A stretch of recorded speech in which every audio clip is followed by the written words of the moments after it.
Hello, my name is Dr. Frederick Covington, and I'm an occupational therapist. Today, we'll be discussing dysgraphia. And before we get into the discussion, let's take a moment and look at a few examples.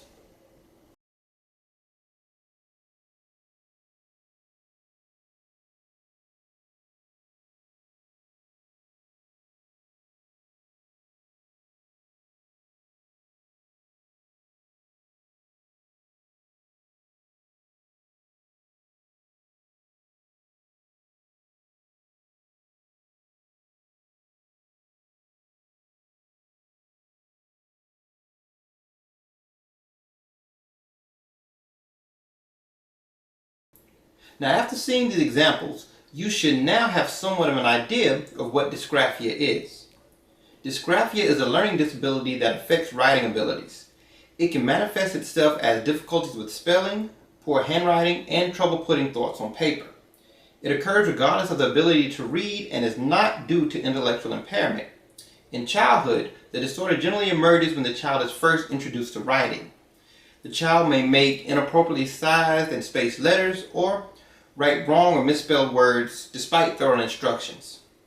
Now, just having bad handwriting doesn't mean a person has dysgraphia.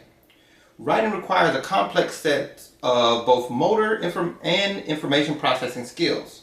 Saying a student has dysgraphia is not sufficient. Since dysgraphia is a processing disorder, difficulties can change throughout a lifetime. However, since writing is a developmental process, children learn the motor skills needed to write while learning the thinking skills needed to communicate on paper. Now, a student with disorders in written expression will benefit from specific accommodations in the learning environment, as well as additional practice learning the skills required to be an accomplished writer. Now, there are many ways to help a person with dysgraphia achieve success. Generally, strategies fall into three categories. You have accommodations, which is providing alternatives to written expression. You have modifications, which is changing expectations or tasks to minimize or avoid the area of weakness or to utilize adaptive equipment. And lastly, you have remediation, which is providing instruction for improving handwriting and writing skills. Now, each of these strategies or a combination of each should be considered when planning instruction and support. Now, let's take an example. Felix has always had a very hard time with handwriting since he was very young. Now that he's in grade school, he's required to do even more handwriting tasks.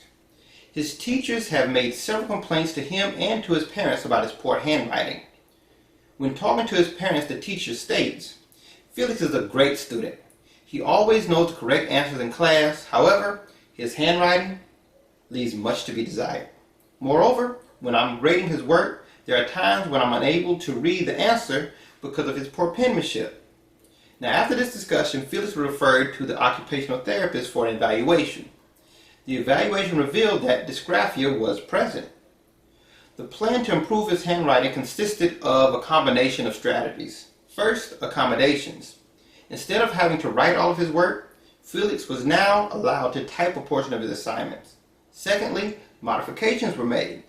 His seating position was changed to be closer to the teacher and the board, and he was now using a pencil grip to better position and hold his pencil. And lastly, remediation. He was placed on a standardized writing program that enforces and encourages correct letter formation, sizing, and spacing. Now, this combination of strategies will all guide Felix into having better handwriting.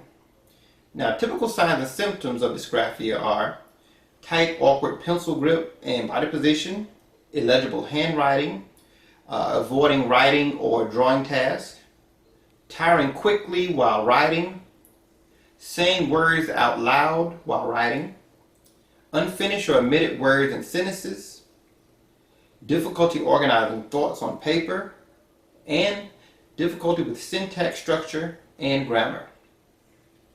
Now, if you have any questions or comments, please feel free to send emails or leave your comments here, or you can download the Ask the OT app for iPhone, iPad, Android, and Windows Mobile phones and devices at www.askdrcovington.com and submit your questions directly through the app. Now, as always, I look forward to your questions, and we'll be seeing you next time. Take care.